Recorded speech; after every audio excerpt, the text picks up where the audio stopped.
さあ皆さん元気ですか？チョコレート食べてますか？今日はですね、なんとチーズを使わないコーヒー味のバスクチーズケーキ、こちら紹介したいと思います。最後まで見て作るようになってください。では行きましょう。お願いします。はい、今日使う型なんですけど、15センチで底が取れる型にしてます。で、これペーパーを濡らして、こうやってもうぐちゃぐちゃにして濡らすのがポイントですね。で、こうやって適当に中に敷きます。これがなんかバスクチーズっぽいので、いつもこうやってやってます。ここまで準備しておいてください。はい、じゃあちょっと作ってきます。これね、チョコレートですね。チョコレートにもうインスタントコーヒーです。で、これ結構好きなの選んでいいんで、皆さん好きなやつ使ってみてください。で、生クリームを一気に加えちゃいます。で、これラップをして600ワットで、完全に溶けるまで温めたいと思います。やっておきます。はい、これ今レンジで温めたんですけど、ちょっと真ん中から泡立て器で混ぜていきます。でもし溶け残りがあったらもう一回温めてください。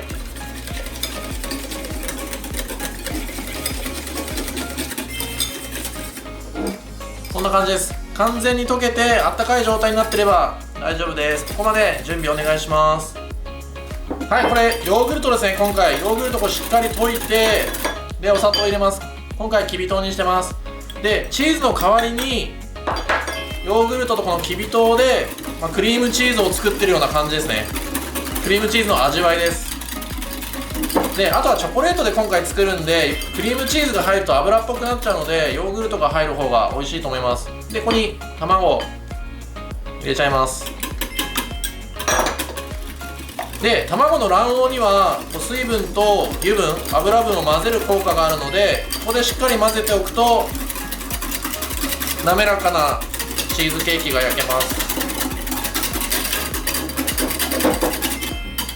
はい、この段階で分離とかしないでしっかり滑らかな状態にしておいてください。はい、で残りこれふるっといた粉ですね。これも一気に入れちゃって、で必ずふるってくださいね。ダマダマになっちゃうので。でこれを混ぜていきます。真ん中からこうやってずっと混ぜてるとどんどんこの混ざっていくので、徐々にこう広げていく感じですね。そうすると滑らかに混ざると思います。で、混ぜすぎとか全然ないので気にせずしっかり混ぜてください。混ぜ残しがある方が問題なので、ここはしっかり混ぜます。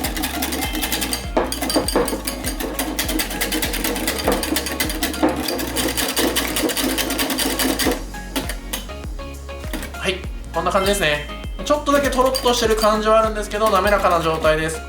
これをチョコレートの方と合わせていきます。はい、じゃあ2つを混ぜていきます。これ唯一失敗するとしたら、このチョコレートがぬるかったりとか、今も結構あったかいんですけど、もう冷たくなっちゃったら混ざらないで失敗します。チョコが固まっちゃうので。なのでさっきの温める時間だけ守って、今しっかりあったかい状態にしておいてください。で、これを入れていきます。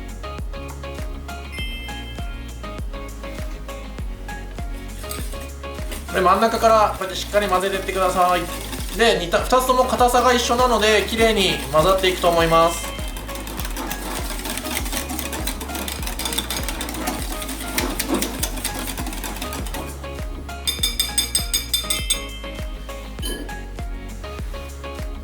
で、これゴムベラで、チョコレート入っているので下の方に沈みやすいです。混ぜ残しがないかだけこうやって下の方もしっかり混ぜてください。はい、こんな感じですね。コーヒー入ってるんで結構コーヒーの香りもしますし、色も違います。これを型に流して焼いていきたいと思います。はい、これあと型に流すだけなんですけど、ちょっと今回コーヒー入れたんで念のためにちょっとこしておきます。こすと滑らかになるんでおすすめはおすすめです。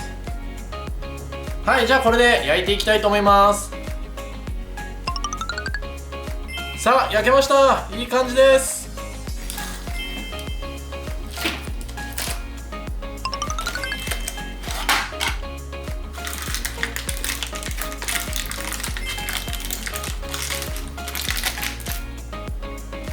さあできました。いい感じです。めちゃくちゃ滑らかですよ。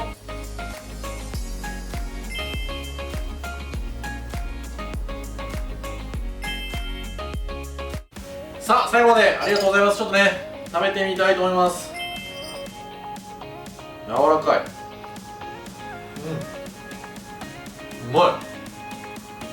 コーヒーっていうよりかエスプレッソみたいですね。エスプレッソバスクチーズケーキ、チョコ合わせてるんでめちゃくちゃ美味しいです。